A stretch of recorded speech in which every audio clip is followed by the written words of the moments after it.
All right, well, let's get into the deck. You took Han for Tarkin Town to the Galactics, and so I want to do a couple of different things. I'm going to bring your list up on screen, but what I want to do is let's talk a little bit about, like, before you tell us what your list is, let's kind of talk about your decision to bring this deck to life. You know, like I said, I think Han for Lake County has always been kind of strong, right? Like it's been something that has been around in the meta.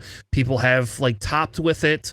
And so it's not like it was an unknown quantity, but you chose to take Tarkin Town specifically over that. And in the Tarkin Town, you're only running a few red cards comparatively different. So tell us a little bit about your decision to bring this specific deck to Galactics. So it starts with,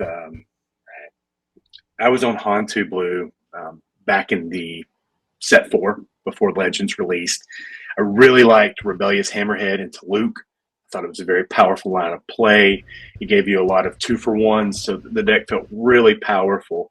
I took it down to the Duluth PQ, and some days it's not your day. And I played, after I was out, I played 3 Vader Force in a row, which is what I expected more of. I also expected a lot more blue, green, black villainy versions, namely Kira to be exact, maybe a Krennic or 2. And sometimes those Krennic players just won't let go.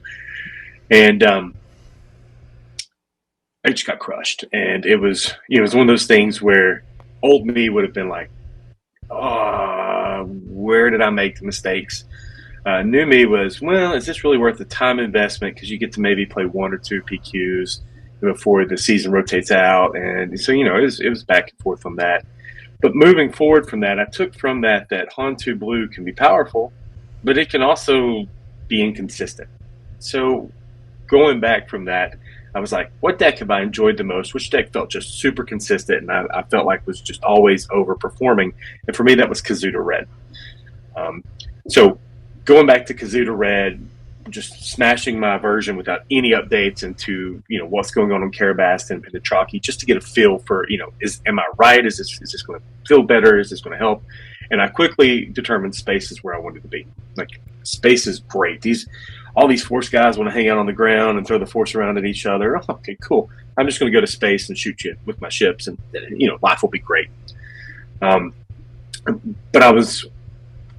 Kazuda could sometimes take the Vader 4 match, but the Vader 4 match did not feel wonderful. And it was Sanctioneer Shuttle that did that. And it just, you're like, okay, I've got it set up. And then they shuttle. And then, Overwhelming Barrage. And all of a sudden, I'm glad I had a ship or 2. Now I don't have anything. You could do some damage, and you'd feel like you're ahead for a moment, and then they just obliterate you. And so one of the things I've also learned from cards all these years is to be a student of the game. You don't have to be the smartest person in the room. You don't have to be the most innovative, but you do have to know what the meta is. You have to have the pillars, so to speak, of what the meta is going to be, and then you find what fits that meta and you make it work. And so going back through the list, I was going, I keep a running list of my decks, and I was like, oh yeah, here's that Han Lake Country. It sort of does what Kazuda does. It goes a little wider, though. Maybe that's where I want to be. Maybe I want to be a little wider. And going back and running that, it was having some success, but I was also having some problems with some cards. Han 2 Green felt miserable. Thanks, Blue Leader. And then Poe, oh, look, I get a 4/5 that's, way better than the Stolen Hauler, and it doesn't cost me anything. And so going back to that part right there, I thought, okay, that's great. But I was like, what's missing here? And going back to that, I realized that I needed some better early interaction that Lake Country was missing. And I was trying to figure out what I wanted. And I really didn't want to be on the ground unless the ground punched really hard. Like Plo Koon, or Poe for that matter, or Cassian, where he's going to flip and just going to get that last 3 damage in there. Because that was something else Lake Country was missing, was the reach. Get to that point, you're just like, gosh, I just need, man, can I just draw a Daring Raid? That'd be great. And so that's kind of where that came back in. And then I really realized real early on that Tarkin Town was a fantastic on-board answer to start the game against Han 2. You just quickly answered what they did, especially if they had to, anything other than Grogu, which is by far their best turn 1 drop is Grogu. If they didn't do Grogu and they did anything else, even the 2/4s, you were fine. You were super happy. And then especially if they had to play a 3-drop where you're just like, we'll Tarkin Town that. You're not going to keep them off the Force the whole game, but you just wanted to delay it just enough so that they weren't playing optimal lines. They were behind. Because once they were behind, when you hit that flip turn with Han, you were just going to be so far ahead. And while they may feel like they were getting back into it, they weren't. You were just trying to figure out the last key pieces to get that damage in and take it home before they were back in the game. And most of the time you could do that. The times you couldn't is when they had the multiple Force draws or the Force throw draws. They had the multiple Grogu draws. And so, we were talking a little bit earlier before the show started, and that was one of the things is like, I don't feel bad into the Han matches at all. But if they have their perfect draw or they have an above average draw, it can be a harder matchup. If they don't, I feel great. I mean, I can play that game. I know my lines. I know what I want to do. And it felt wonderful. Yeah, my first 2 Hans I played on day 1, they sent me packing. But once things got back into the order I expected and I just played the cards, set out to have fun, it put itself back in order. So the big thing you see here is you believe this. You brought this deck specifically because you knew Han 2 was going to be a big thing at Galactic. Bless you. Thank you. So that was a big thing for you. Was I want to take something that kind of counters the actual meta. Yeah, and so the meta I expected, and I missed. I mean, I played some. In fact, you can look at my record. I played probably 3 of them, I think. But I was expecting a lot of Han 2. I was expecting a fair amount of Sabine, my friend Blake Edmondson, which won one of the first PQs, I think the first Memphis PQ with Sabine. He was just like, Sabine's still great. Sabine's in a great place. So I was expecting some Sabine. But I was also expecting that blue-green-black villainy because, let's be honest, New Vader and Ambush is really nice. It's a very powerful effect. In fact, I did some testing iterations where I just circled back to make sure I hadn't missed on Han 2, hadn't missed on blue-green-black villainy, that I had understood what I was expecting, that the decks played the way they thought. There was no new innovation there that made me think, oh, no, I chose poorly. I should be back on these guys. And I didn't find that. In fact, I love the blue-green-black villainy matchup with Han 4. It's surprisingly good, especially if you time it right. You just got to get that jam communications for overwhelming barrage, and that matchup feels fantastic. Yeah, which I think is good, because if you could, game the meta, right? Like when we went into it, we played Hantu Blue specifically because we teched a little bit for the Hantu Blue matchup, and because as a testing partners, like my local guys, we were just playing it into each other. So like we're like, screw it, if we could beat the Hantu Blue matchup ourselves, we're golden.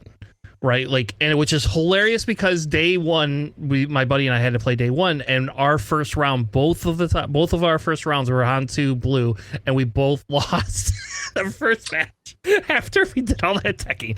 Now I had to play 2 more throughout the day, and I didn't lose to them, but yeah. So there, that was a whole thing. So I guess let's go over the list. Why don't you go ahead and read your list out loud, and I'm sure Alex has a couple of questions about why you chose certain cards over other cards. So, all right. So starting with the list there, I think the first thing you'll notice is the first 18 cards are all 1-drops. Actually, the first 23, a lot of 1-drops in the deck. Optimal play really feels like 2 1-drops on turn 1. Okay. It's not always. Sometimes C3PO is the best option, but he's not a guarantee because he's only a 3 of, and fun fact, he's the only even card main deck. So all those 1-drops, though, if you look at them, they're interactive or they're space. 2 1-drops aren't as scary when no one's doing anything with them. 2 1-drops on the ground, and if you look at, there was some, when Han 4 first came out, there was a couple of Tarkin Town lists that exist, but they were trying to do a lot more of the card coordinate on the ground, and they were a little more ground heavy. They did have a fair amount of space, but it felt like more of the space was clean up than the driving factor.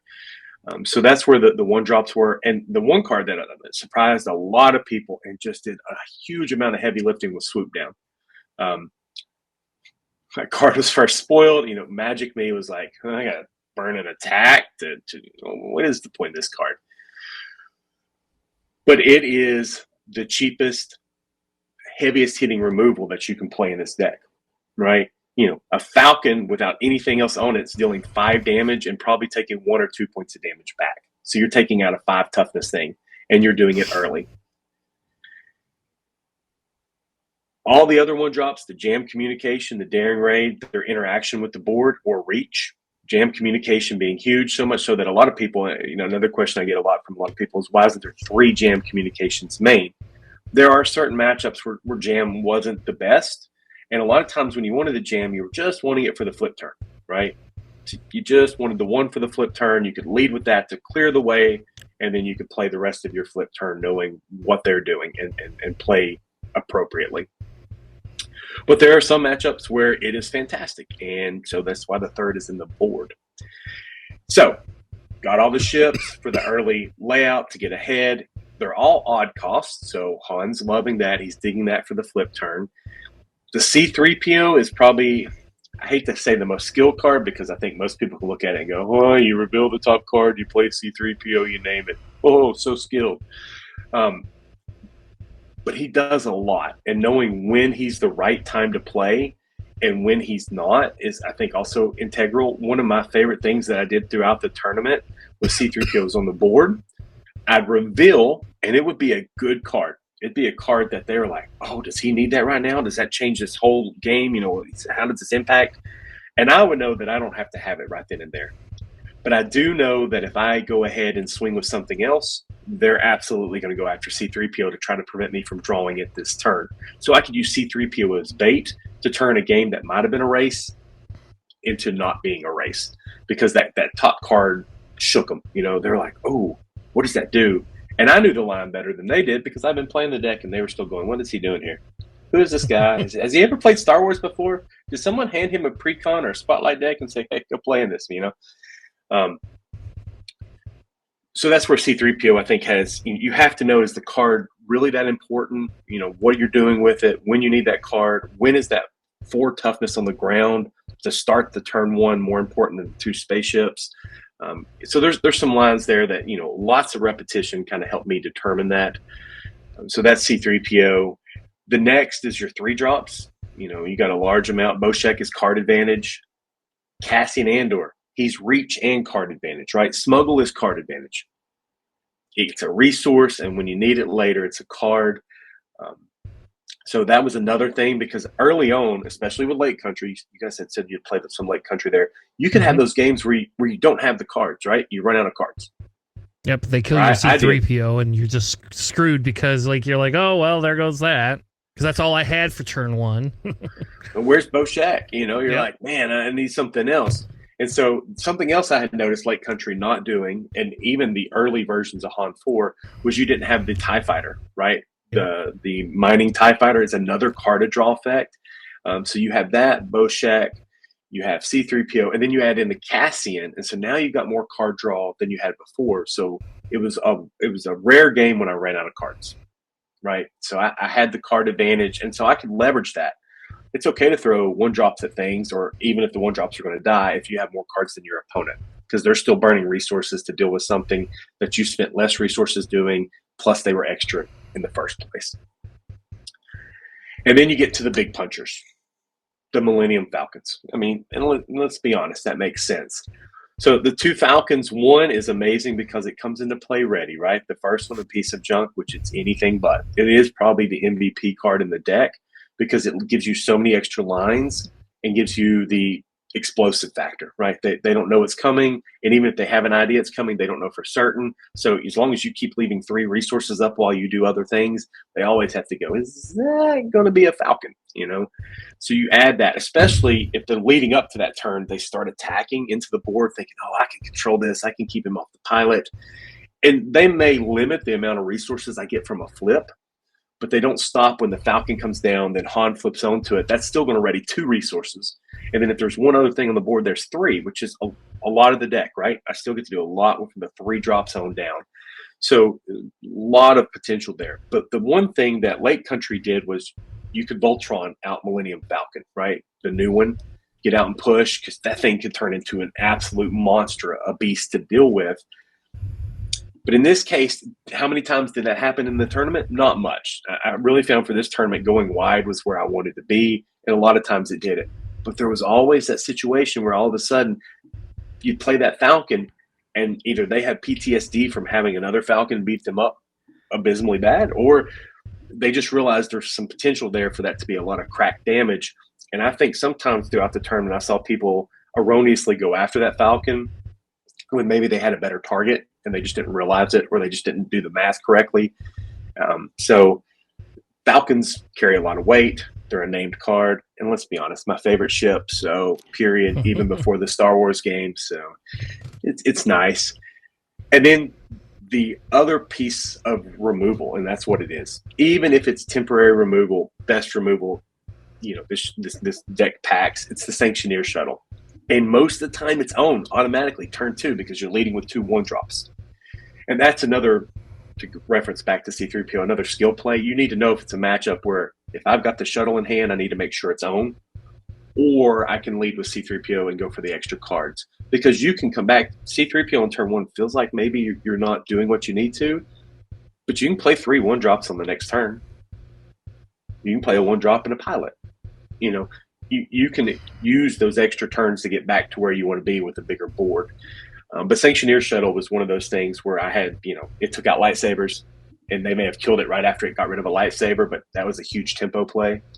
I could also just, turn a race into not a race, because now, you weren't getting the 3 damage you were expecting to get.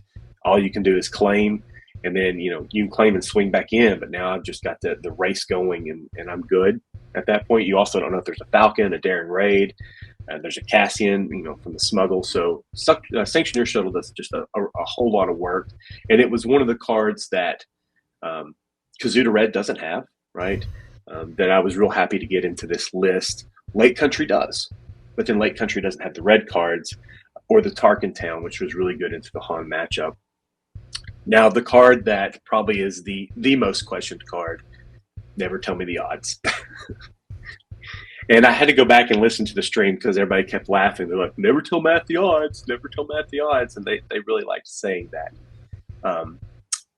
But you guys know I'm a board game player, and one of my favorites is Blood Bowl. You guys know about Blood Bowl? Anybody ever play Blood Bowl here? I didn't play it. I know a couple people who did, though. They love it. I absolutely still love Blood Bowl. I love football, probably because I was raised in Tennessee. I'm all ball. Go Balls.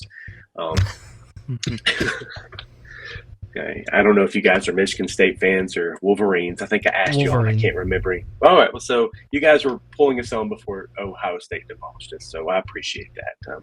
Sorry we let you all down. But to get back on track here, sorry, guys. Never Tell Me the Odds is like playing open fire, but instead it reads roll a d6. On a 1, you deal 3 or less damage. On a 2 or 3, you deal 4 damage. On a 4 or 5, you deal 5 damage. And on a 6, you deal 6 damage. So only a 1 are you really doing less damage. And the amount of math I did to make sure that was truly how the card functioned was a lot. And I did a lot of math, a lot of double checks. I pulled, like every other day, I was going over to the I think I may have bumped onto my keypad here to make sure. Sorry about that, guys. I left my key in my pocket and I just set my Jeep off. And I was like, hey. But the math was, I've talked about it a lot in many different places. There's more even cards than odd cards in a deck, but not by as much as you think. And the average turned out to be, and I went through SWU database. I would look at SWU competitive hub, and I would just go through there and I'd just count. And I'd just count, and I'd count, and I'd count, and I'd just average them all up. And it averaged out to about 27 even cards, 23 odd cards for the average opponent's deck. Well, my deck is going to be 3 and 47. Using that math, that's how I determined those numbers, and that's where Never Tell Me the Odds, ultimately made it into the deck. Fun fact, I've said it to other people, Open Fire was in the list up to about 25 minutes before deck list had to be in, and then I switched it back. I was like, it's one of those things where I was second guessing myself, and then I just told myself, no. You've done that in the past and you've regretted it. Trust your gut. Go with the card that you've done the math for.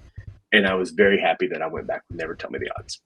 I think my question on our podcast when we went over this list is why you don't have 3 Never Tell Me the Odds and you only have 2 in your deck. So to answer that question, you really want threat density. And, you've already got the 3 Daring Rage, you got the 3 Swoop Down, you have the 2 Never Tell Me the Odds, and the 2 Jam Communications. So a fifth of your deck is not threat density.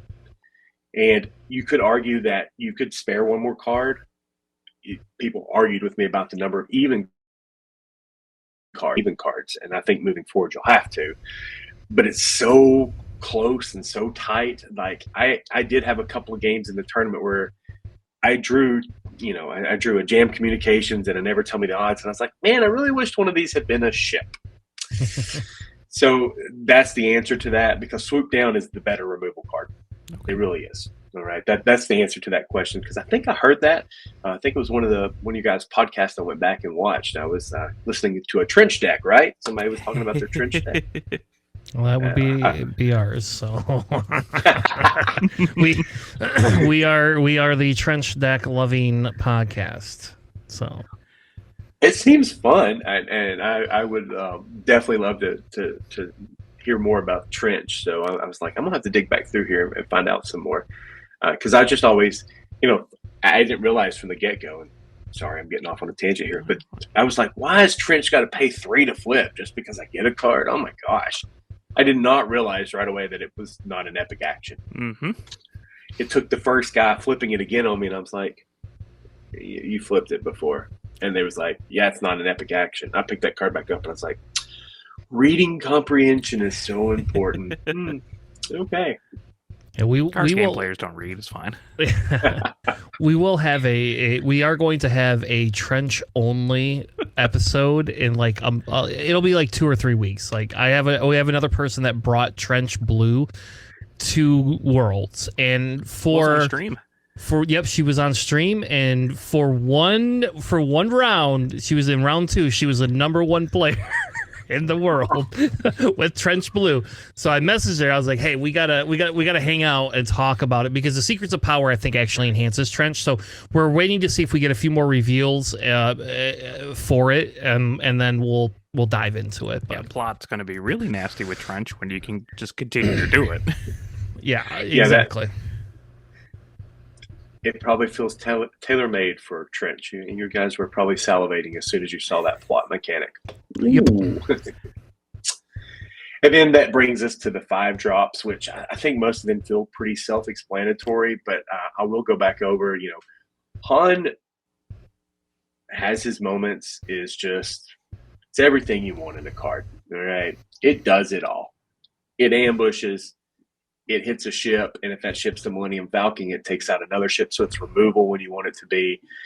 But it played in every format and every version throughout the tournament. Han hit the ground. Han jumped on a ship. Han did a lot of work, and one of my favorite cards. As soon as it was spoiled, I was just like, "This is a really good card." So, I think that card speaks for itself. Plo Koon was the one that people seemed a little surprised about, and I was like, I don't know, have you not been Plo Kooned before? It's like, why are they surprised by that? You automatically almost always get the 6. And I don't know if it's just because people have a problem with going, oh, your space deck. Well, yeah, but you still want to interact on the ground. You still want removal. And have you seen what that guy does if he doesn't go away? He hits for 6. I mean, I don't know. That card seemed really self-explanatory to me, and so does Poe. Like the Swiss Army knife of everything. And he also changes the complexion of a game. The number of times where I flipped Han and then just played Poe as my next action and watched my opponent go. I was like, yeah, that's a card. I know. And so it changed their whole lines of play, because now they have to almost immediately claim, because that guy can't swing. You can't let that guy swing. So he did his job. He is a split with Cassian. You'll notice there's 2 and 2 of those. And that's because there's not a whole lot of room in the deck. And I was telling you guys, actually at this point, I'm not sure if I mentioned it here. I did all my testing myself, me and a spreadsheet. I didn't know about SWU stats at the time. My friend was laughing at me throughout the course of the weekend. He's like, "So you spreadsheet all that?" And I was like, "Well, yeah. I mean, what else was I going to do?"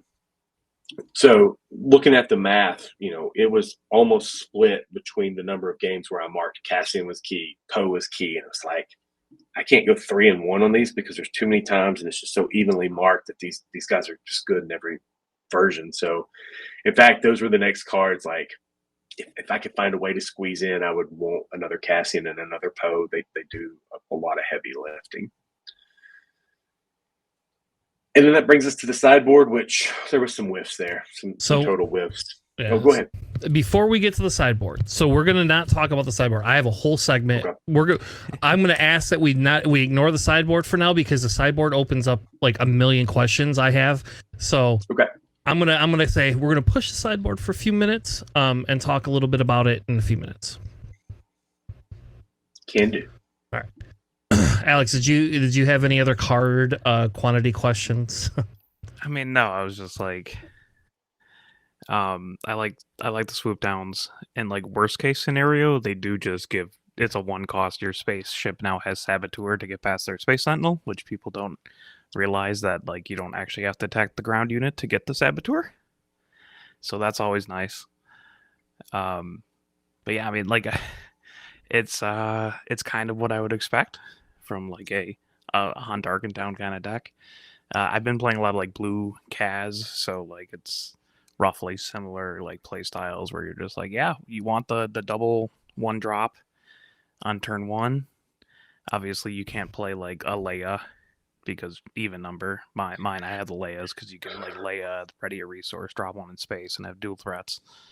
But yeah, no, I like this. I did play like Han 4 or like Lake Country for a while. That was fun. But yeah, it's cool. I'm glad that like it did so well. Me too.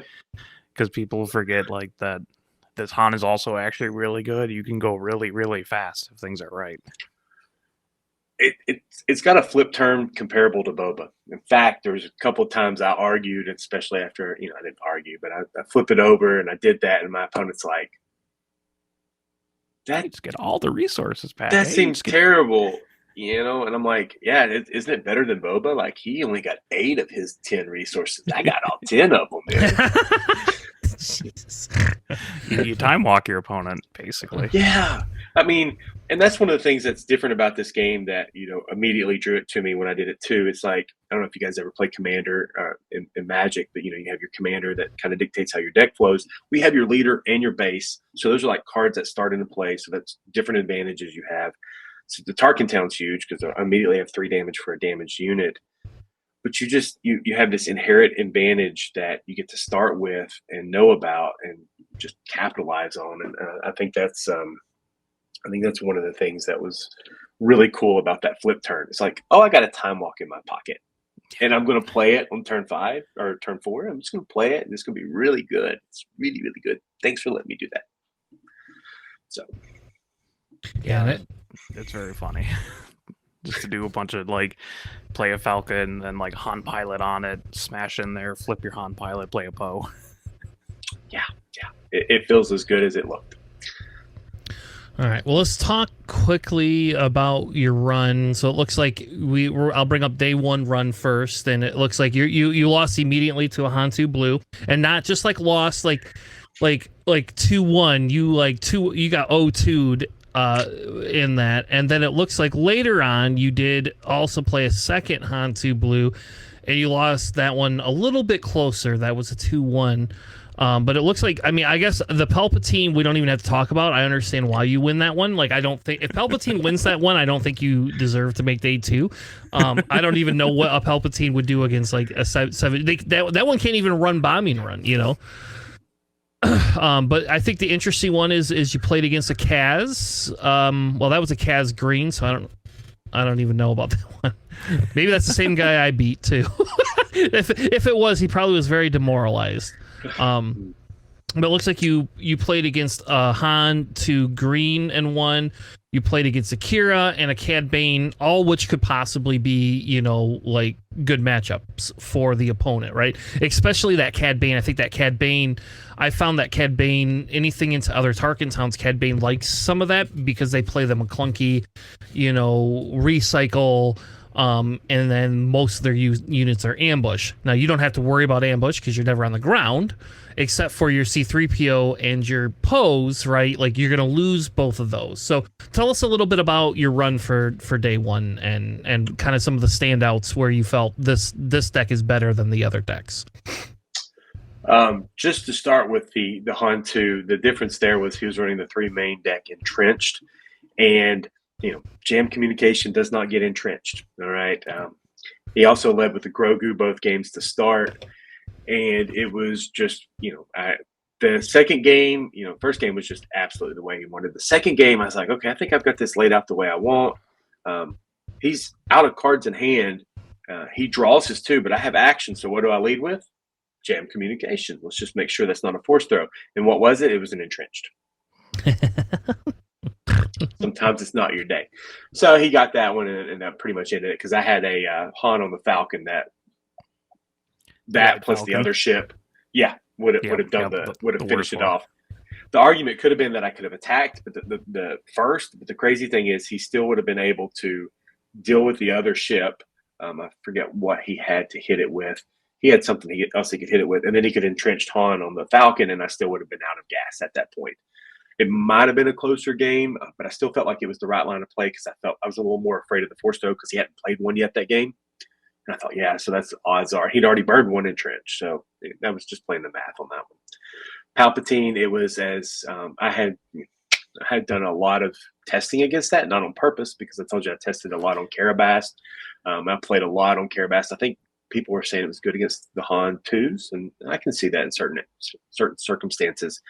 But I don't have a single loss at all on my spreadsheet to Palpatine. So that was just fun matchup. You sanction your shuttle in that matchup is insane. You're like, oh, is that a super laser tech? Well, he's going to hide under my shuttle, and you're not going to get the resource from it. Fun day. Yeah.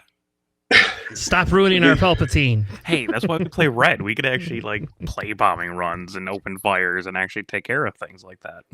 Or yellow, sneak attack, legacy run can do some work. And then especially, you can do it earlier because you can still throw the legacy run and pop it at will for an extra point of damage of your choice. Mother Talzin was where things surprised people. And we had a local Mother Talzin player, Lucas. He's newer to TCGs, but he's a really good player. And I got to play a fair amount against that. It was really popular online, so I played a lot against it there. I found that Mother Talzin was actually a fantastic matchup. I think Vader 4 gave them a false sense of security because they're like, oh, I'll throw the Force away and kill one of your ties, or I'll kill one of your other guys. My ships got back. They bring some toughness with them. And I found that the Mother Talzin match was really good. The turn where they flip and they want to start turning aggressive, they can't because I'm usually so far ahead at that point. Yes, they have the Force throws and the Force lightnings, but Force lightning usually eats up their whole turn. And if I went wide, Force lightning's not as great as it looks. All right. If I'm trying to go tall, it's fine. But if I play a Falcon for 3, it still takes 3 to take it out. And that's also where Tarkin Town could come in because I could use a Daring Raid in Tarkin Town, and I could buy the first 2 turns where a lot of times they wouldn't have the Force, and that changed the whole complexion of that game. So I think if we go through my record, I don't think I lost to Mother Talzin at all. I think I played 3, if I remember correctly, maybe 4. But they were matchups I really enjoyed playing. One of the matchups I expected to play, which I'm actually surprisingly good into, but didn't, even though it was the second most played deck, was Vader 4. Didn't play a single Vader 4. So there's that. The second most popular deck too, which is pretty wild. I know. It was always sitting beside me. It was always sitting beside me, and I was like, okay, well, maybe someday I'll play that. But it's one of those where my ships match up better. So usually, like on that turn 2, turn 3, my ships are clobbering all ships, and now they have no board. And then I'm just going to push home the advantage the next turn when I flip Han, and it's just I'm light years ahead. Now, Cad Bane is a fun matchup. It is a very interactive matchup, and one of their key cards, as you already highlighted, was McClunky. And this guy was a fantastic Cad Bane player. But Cad Bane is also very popular in my local meta. There's a couple of guys that just really love it. They're very good at it. And in fact, the weekend before this, we did a Carbonite Win-A-Box tournament, and I brought Han 4 to that. And it's always fun when people go, can I read your leader? I mean, what is this guy again? Oh, yeah, okay. But I played Cad Bane 4 twice. Or Cad Bane twice, Cad Bane Tarkin Town, and won both of those. So I didn't lose a game to it. It's a lot about attrition and card advantage in that matchup. You have to do that. Also know that you can't get frustrated when you think, oh, this game's going long. They're going to hit Cad Bane. Things are going to go south. You're just eking in the damage. You're finding the right spots, and you're really trying to capitalize on that Han 4 flip. So, one of the lines you can do there in that matchup is you can sandbag a couple of 1-drops with a 3-drop, and then you can play your, 1-drop, 3-drop, flip Han, and get 4 of those resources back, right? And if something has managed to stick through those early turns, well, you get all 5 of them back. Yeah. So you can really set that up to where they think they're in it, they've got control of it, and they don't. So they do have a lot of ambush. Plo Koon still does a lot of work in that matchup. Poe is still a great diversionary tactic, because if they don't have the answer for him, or they have to devote a lot of resources to deal with him, it'll get them. And if I remember correctly, I don't know where my life pad's at, because I always write down how everything was. I think it was game 2. I got a Poe off. Poe landed, and he couldn't deal with Poe, so Poe hit him for 9. I got to use the Han's ability, flipped a different number, swung in with Poe, and discarded a card, so it was 9 to base to really close that game out.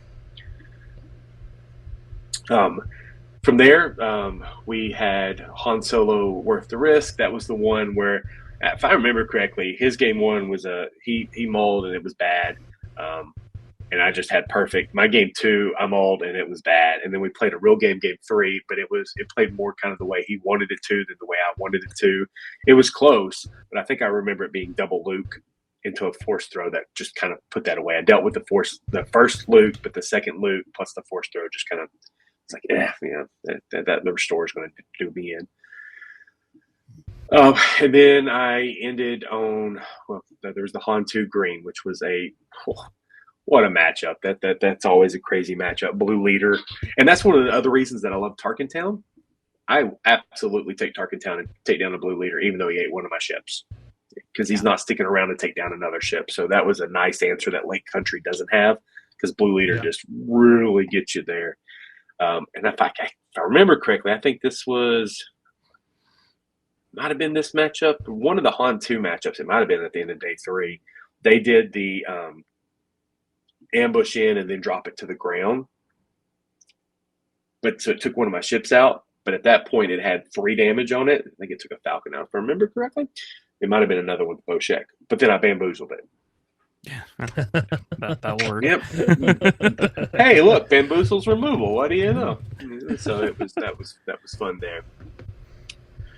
And then I ended on Kira, and I'm sure he sat down and thought that was a wonderful matchup, because I think a lot of the Kira players do. That's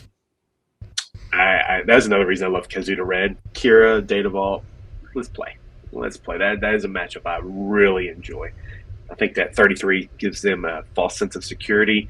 As long as you don't barrage me, you're in a world of hurt. So that was the day 1 run, and it was nice. Hey, day 2, you made it. I was hoping the Han 2s on the next day would go a lot better, because it sure felt rough day 1. And I thought, man, did I miss something? Did I make a mistake?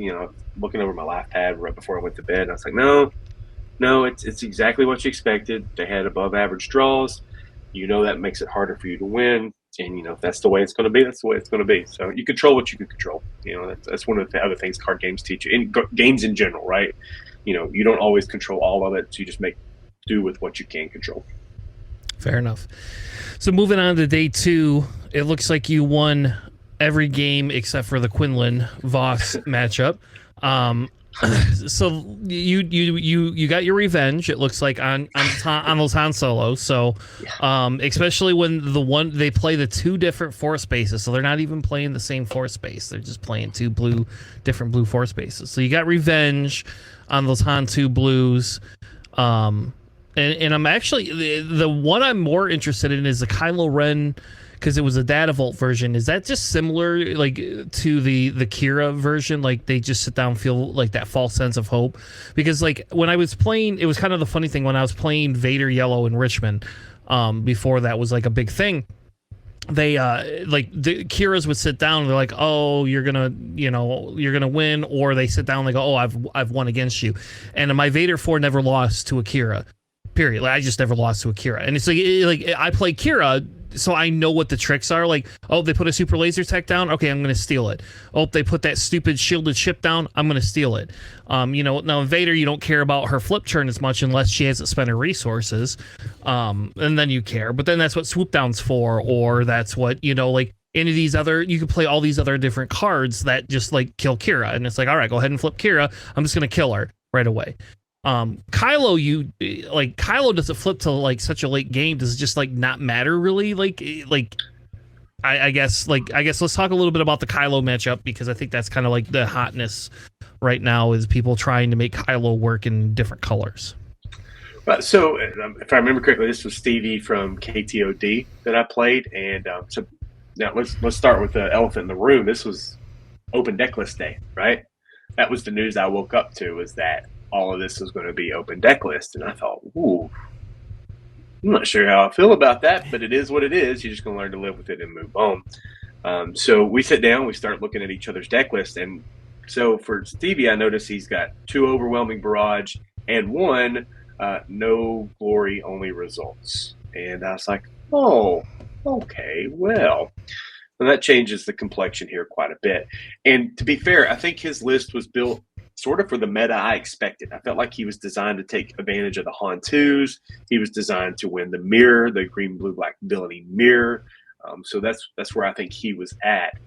And then I'm not a matchup he wanted. He won the first one, but he hit an overwhelming barrage.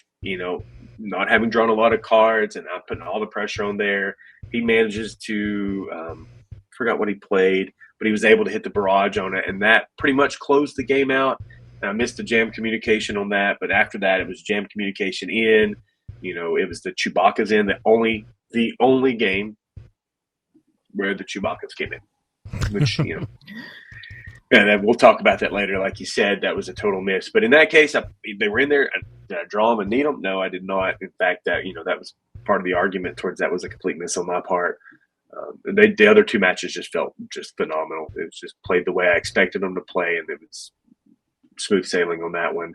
And then I get the Sabine player, the only Sabine player I get. In those matchups, as you know, if you've ever done aggro versus aggro, especially with Sabine, she has a huge advantage with Rebel Assault. If she can set it up, Rebel Assault gets her action economy.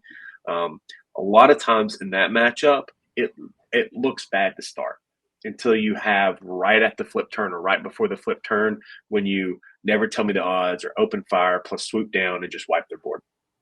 And then all of a sudden they're like, I guess I still have ECL, but he has nothing on the ground. I don't know, so it's it's one of those things. Also, if they're not cognizant of what you're doing, or even if they look at your list, sometimes they make the mistake. They really think that they can play a ship on 1, and then since I'm playing 2 ships, they'll have action. They can drop Chewbacca or another space unit like Luke, and that's going to give them space superiority.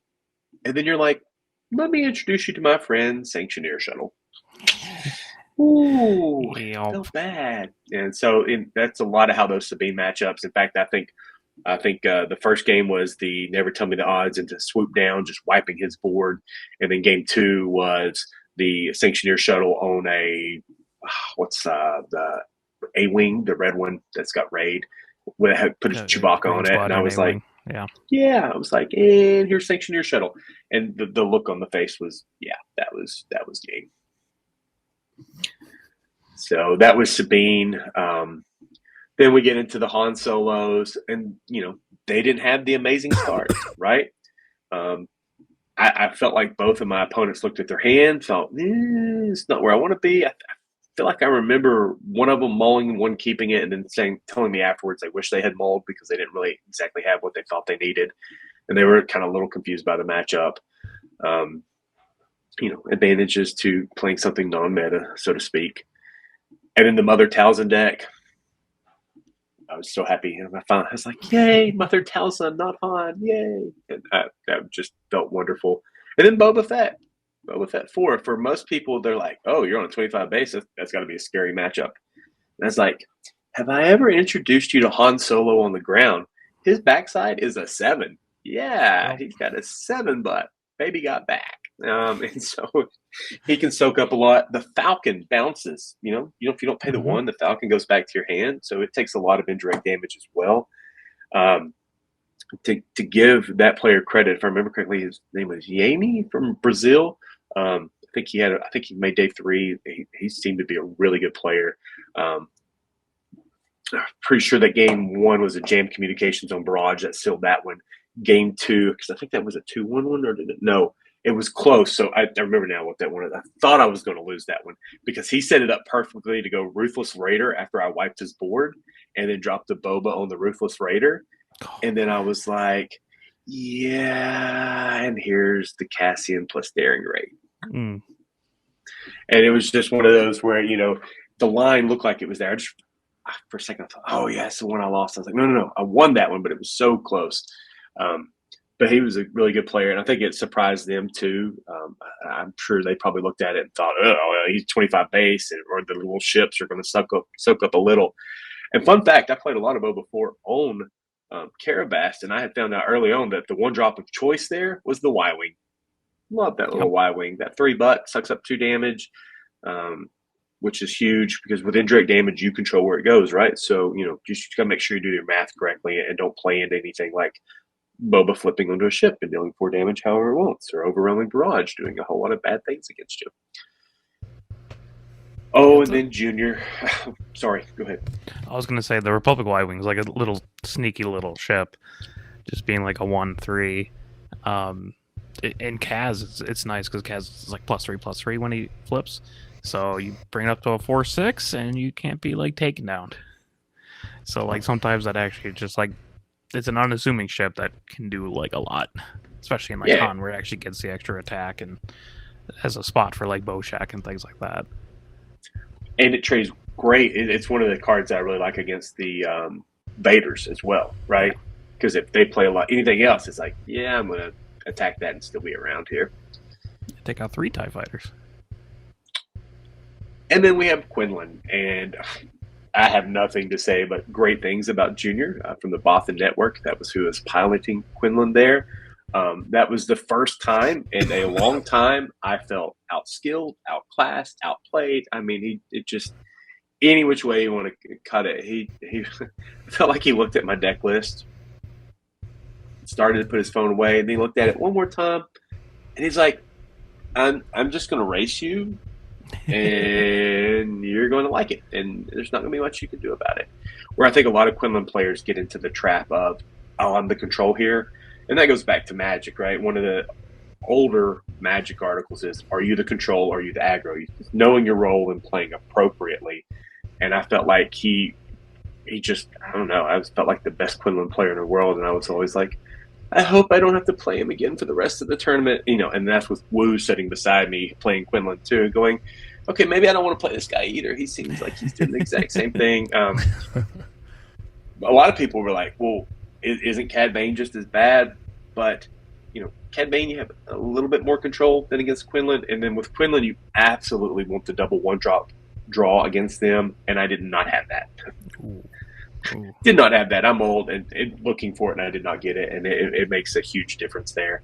It lets Quinlan be a lot more powerful against you, whereas if you can do the double 1-drops and they don't have the answer, it can give them some space. But they have the A-Wings too, so right, you do 1-drop, and they go, A-Wing, that's fine. It looks bad. It feels like it may be bad for you, but then you can Tarkin Town it away.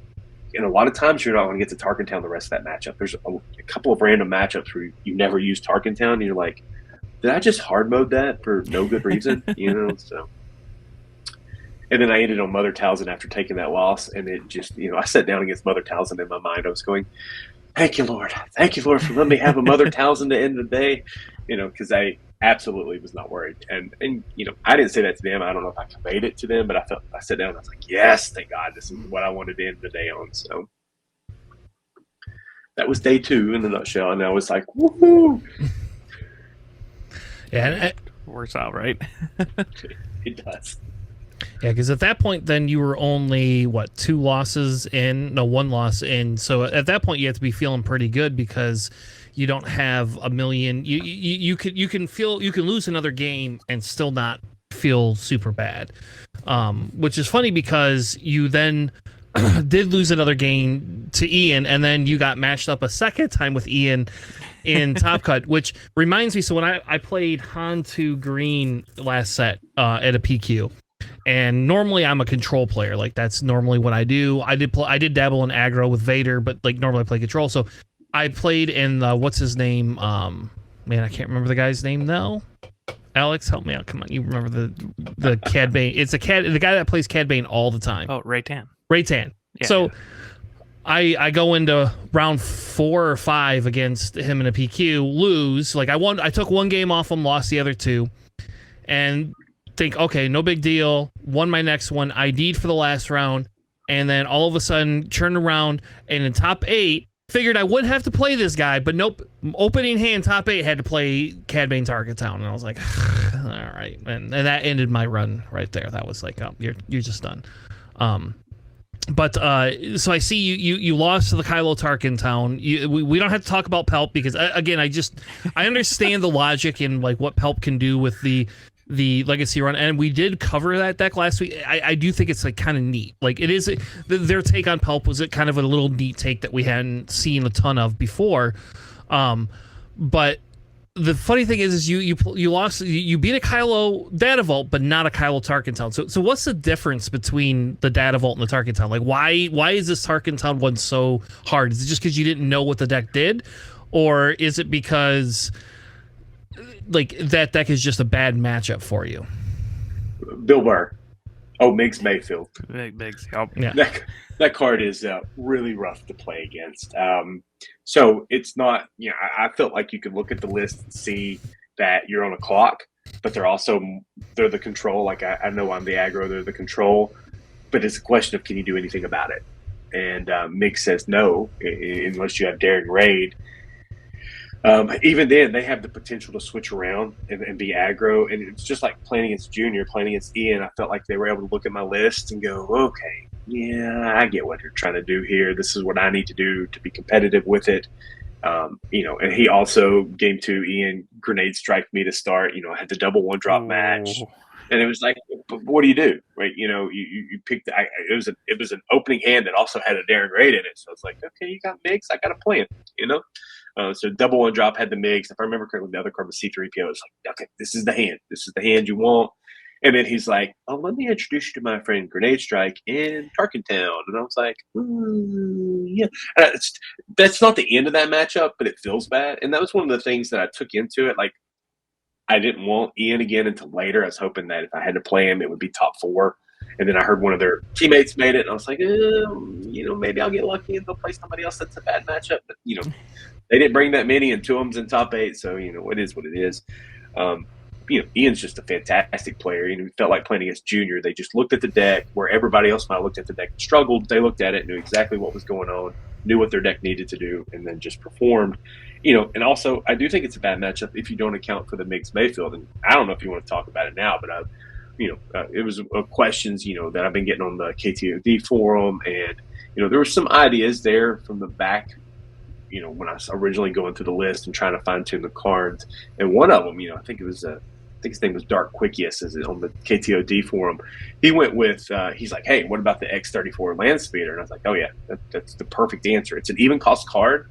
And you guys mentioned it earlier. You really don't want to get past 6 even cost cards. You even mentioned Leia earlier, and Leia was in the original version because she's one of those, she puts something on the ground and exhausts something, or she counts as another 1-drop, right? Because then you can play her on 1 and ready something and then play a ship. So she does a lot of work too. Ultimately, I found out I'd rather just have the Mining Tide because it drew cards. But it's not impossible. You have a little bit of room to work there, just depending on what you're wanting to do. I would absolutely play the X34 Land Speeder because here's the thing. It takes out Miggs. It sticks around. And unless they burn their Tarkin Town, you're going to run it into their next thing they play, and then you're going to Tarkin Town. And the reason I had liked it before is it's great into the 2 drops on Han. Right? They play a 2-4. You're like X34, Tarkin Town it. Boom, let's go on. Let's keep moving. And so it kind of functioned the same way as a Darren Ray did. And in hindsight, yeah, I should have absolutely had it in the list, but I was trying to minimize the even cost. Same thing with where I only ended up on one bamboozle, and you'll want to talk about that later. Should have been two, but whatever. Yeah, so that's fine. We can. I don't think like the Kylo matchup it feels kind of like a bad matchup, and I will agree with you that X Speeder is amazing. We were on that in Quinlan back when last set. Like that was what we were using with Quinlan because it just was easier to be able to take out a shielded unit because you could just ping it and then you still could do your 2-tack and then you could Tarkin Town it if you need to. You can either take out something that has 6 health. Or you could take out a shielded unit for the most part, because I don't think any of the shielded units have more than 4 health for 2 resources ever. So you could still squelch their turn 1 play with it in Quinlan. But yeah, let's go on to the sideboard. So we have your sideboard up. You had 2 Jedi Starfighters, you had 2 Fang Fighters, 2 Chewbacca's, which 1 Radiant 7, 1 Bamboozled. And then you had the 3rd copy of Never Tell Me the Odds and Jam Communication. Those ones I understand. So like I do get like why you would want the 3rd copy of those. I also questioned why we only had 1 Bamboozled and you had 1 Radiant 7. Why the Radiant 7? Like Radiant's cool. I love that card. Sure, it's great, but it is the highest cost card in your deck. A. B, how often are you ever playing it? And C, what like who did you bring this in against? Like it's really good in Nahan, presumably. Stevie and Kira. So against the blue, green, black villainy so that's where it's back with the mist. The 2 Chewbacca's and the Radiant 7 is the blue, green villainy matchup, right? It's for that matchup right there. Because what the Radiant 7 does, and it's actually surprisingly good against Han late game 2, is if you get into that little bit more of a attrition game, you can drop it, and if they send it to the units on the board, all of a sudden they're not swinging for enough to continue the race, or they take it to the face, and a lot of times they can't. Or right after a super laser blast, if you manage to make it to that point where things have went, it was sort of kind of a catch-up card if you were behind, or a finish-off card. 7 is a huge ask in this matchup, and as you rightly pointed out, it's the most expensive. And I tried real hard because that's something Lake Country did that I did not agree with, was all those 7 drops. But they also didn't have the reach. I don't feel like they capitalized on the flip turn as well as this deck does. And I could be wrong. Some Lake Country player may come back and say, you're absolutely wrong about that. But I played it a bunch too, and I felt like the 7s were wrong, which is why you'll notice that was the only one that made it there. I have an updated board already at this point, and there's no 7 drops in there. It stops at 5 like it should. All right. And then the Chewbacca's...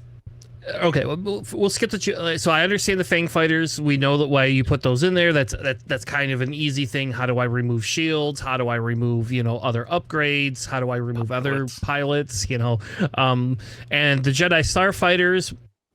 Our assumption is that it's just because it does that extra damage, so it's for the Vader matchup, the Vader pilot matchup. But I don't know. Other than that, I don't know what you use it for.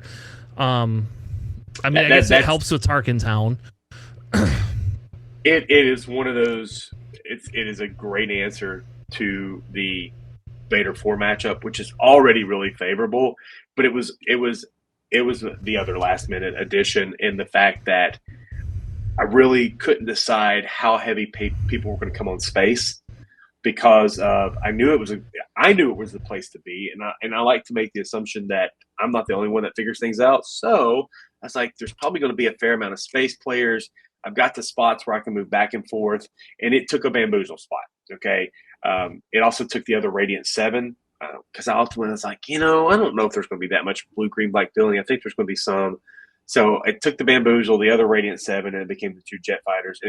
They were really, really in there for any space matchup that you may have, which, yeah, I played a lot of those. Wait, no, I didn't. So they were the other big miss. So, and here's the thing, having tested that a lot, I went back to my notes and I was being a little paranoid. And this was just me being bad and not trusting my gut. They shouldn't have been in there. They really shouldn't, because I went back and looked at my Vader 4 matchup. I had lost 2 to them. And in both cases, it was double victor leader from them. I'd never tell me the odds one. They'd play another one, and they managed to use that to capitalize and get to Vader when they would barrage. And that was what my note said was, if they have double victor leader, you may lose this game. Both of them said that note. So does the Jedi Starfighter do anything about that? Well, it can, right? It gives me open fire, never tell me the odds, or swing with the Jedi Starfighter, deal a point, and then I can Tarkin Town to keep it off the board. So it was me being paranoid about that and putting them back in.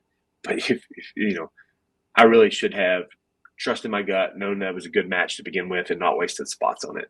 Because second bamboozle would it have changed the outcome against Ian? Probably not. Like as you guys pointed out, I didn't have the X-34, so the MiGs do a lot of work there. But having a second bamboozle could have been hot. So. Yeah, especially because you can discard it. So now the Chewbacca. So are you just saying Chewbacca's not worth it? Like it's just like not running them anymore? I mean, because it is like you don't play it on the ground ever, and which means you're only playing it in space, and it's like a 5. So I guess it makes sense. Like on Han's flip turn, you can utilize it pretty easily because you can play other shit and then play Chewbacca last, and now they've got a Han ship and a Chewbacca ship they have to deal with, and that makes sense outside of the fact that it's still like you're holding on to this one little card that you got to keep in your hand and not do anything with, and that feels weird to me, I guess.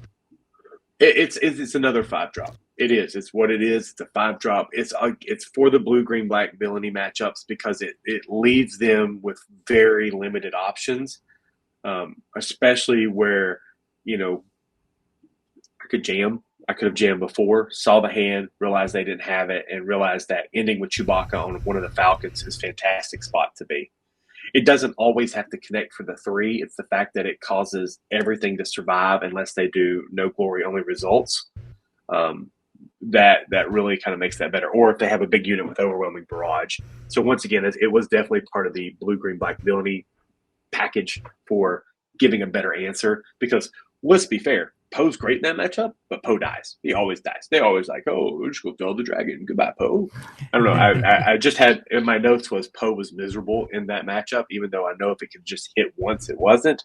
Whereas Chewbacca was fantastic in that matchup. Every time I played it, and there was a point where Chewbacca's remained because it felt like the last 3 days or so, while they remained, it was just always blue, green, black villainy, blue, green, black villainy. And it just, they made their way to the board because I felt like once I started looking at the numbers, blue, green, black villainy was going to be a percentage, but it wasn't going to be that big of a percentage. So where's your sideboard at now? I guess so if we can ask, like, if you're, are you still on Chewbacca? So you said you want a second bamboozled and a second radiant, which makes no radiants. Oh, you cut the radiants. Okay. 7 drops are gone. Okay. You really need to push the turn 4 flip. You really want to push that. The card that I think is the big one, and so free tip here for everybody that is looking to continue on this is System Shock. System Shock out of the board is a 3 of now because it combos. It takes out those shielded units. It combos with Tarkin Town, right? So you can get the smoked sausages, the Secret Sage. I call them the smoked sausage. Or it gets Director Critic. So it'll pop that shield, it'll do a point of damage, and now you Tarkin Town it off the board. And it's a 1-drop, right? So it combos with all the other 1-drops. So it's another play you can make a 1. It was showing up at Vegas. I had a little box with me that had all the potential sideboard cards that I was cycling through. I was going to do that one of those, let's just mosey down there and see what everybody's doing for a little bit, see if I see anything or hear any talk. That just comes from playing other competitive events like, Pro Tours at Magic the Gathering. So it was just like, okay, let's see, And at no point did I get back to System Shock. And maybe I should have. But I had also had in my notes where the smoked sausage wasn't that scary. It gave him the force, but I really wasn't as keen on dealing with it or having to deal with it. But the way some of the format has switched a little bit, I actually think it is a better card than maybe I initially gave it credit for. So it ended up back as a 3, 2 bamboozles. There is the other X-23 is in the board. One of the swoop downs went to the board as well. And then, so the X-34, there's 2 main now and 1 in the board. I'm still not a huge fan of the card, except for against MiGs. or Bill Burr, whatever you want to call him. But it's nice to have that. I'm still trying to minimize the evens because, despite what the commentator said, Han's ability only works if it's a different odd cost card. It cannot be the same odd cost card. A number of times I went back and saw that on stream where they're like, oh, he's going to be able to swing with his 1-drop ship for an extra point of damage. And I'm like, no, I revealed a 1-drop. It has to be a different odd cost card. So, but that's okay. I know nobody was expecting it, so nobody had read the card. It's all right. I get it. All right. Fair enough. So, I think, I'll be honest, I think that hits quite a bit of detail. I don't know, Alex, do you have anything else you want to ask before we wrap up his run and everything? No. It's real solid. I can see why it catches people off guard. Like, we have a local who just started playing a couple weeks ago, right? And he picked up the Han Solo deck, starter deck, and he's taking games off people too, just because it can go. The starter deck is one really solid for a starter deck, but dude's just you just activate it, you just swing. It's space aggro, so people playing the Force kind of get a little iffy. He gets a whole nother turn when he deploys, so he's just slowly getting packs and stuff and adding to the deck. Now he's on Data Vault instead of the 30 health green base they give you, so that's even more annoying. But it's really fun. Yeah, I like Han 4 a lot. He's a very solid card, or solid leader, and you could do some cool things with him. As I mentioned briefly earlier, if you've played any amount of games, if there's any way to game the resource engine and gain an extra resources, right? You always seem to, if you can capitalize that, you usually, you're at a huge advantage. And shocker that time warp, taking basically what feels like an extra turn is going to win you games. Oh, yeah, no surprise to me, which is why, when I saw his ability, Han was always on my radar from the moment he was released, because while I thought it was crazy, his activation ability, that was not the selling point. The selling point is his flip ability. And so that's, it was always trying to figure out if he had a home, if he had the right cards to support it. And, I felt like, the weekend came for it to be the right choice. So. Yeah, and I think going forward it's still fine. I don't think people are going to tech against that. I don't think that's the deck you want to tech against. Because I don't know. Again, bombing run is scary, right? Bombing run is scary, but you have jam communication. For example, in villain, we don't have that. The Vaders do not have jam communication. You have Bazine, but that costs 2, and that's a ground unit now that people can do stupid things against. And so I think that's one of the big differences. After I played in Richmond, we were teching Bazines in. I didn't think about that and didn't put that in there. And then after, people weren't running bombing run back then, so it was great. But as soon as people started seeing, oh, this Vader list is not something to be ignored, people started teching bombing runs in. And I'll be honest, I had bombing run on the side of my Han, and so I had to only played one Vader, and that was my round 2, and I won the first game and didn't have the bombing runs in there. And then the second game just kind of felt like a cakewalk, because it was I'm just gonna add these bombing runs in now. So I'm sorry, man. No, you better kill me before 5 resources, because if you don't, it's just over. I can wipe your board twice, and I did. The second game, I wiped his board twice, and it was just very sad. I felt bad for him. I was sorry, man. Well, it's nice also about heroism space is they also tend to have more health, right? Your Falcons both have 4 health, so they can actually kind of live through a bombing run. Especially if you put pilots onto your other smaller ships, Boshak just randomly gives 2 health. That's not irrelevant. Yeah. No, it's not. It makes a huge difference, and that's one of the things that I learned against bombing run. If you don't have the jam communication, it's about watching the health and prepping. It's as you're playing, which ship goes out, which action do you take, and there was a couple of times where, I had jammed the turn before, no bombing run. I'm well, he could still draw at that turn, but you're playing a Falcon out there. It'll survive the bombing run, right? So, or you could go with the C-3PO, and then you could go with the Daring Raid and Tarkin Town something, because that's your 4 resources. So you live with the jam, then you went to the C-3PO to draw a card, right? It's just setting up for the next turn. and giving you a little leeway in case they did draw the bombing run. Or sometimes you jam communication and go, oh, that's a bombing run. Okay. That one Han player where I left the bombing run in his hand, I knew his head probably exploded. I took the force throw, but the Falcon was already big. And I was like, okay, bombing run seems sweet, but it kills one of my ships, so you can keep it. And it costs you 5 resources. I'll take that force throw so you can't throw that Luke Skywalker at Falcon. Yep. So, all right. Well, thank you, Matt, so much for the deck tech. We will be very interested to watch and see how many people glom onto that in the future.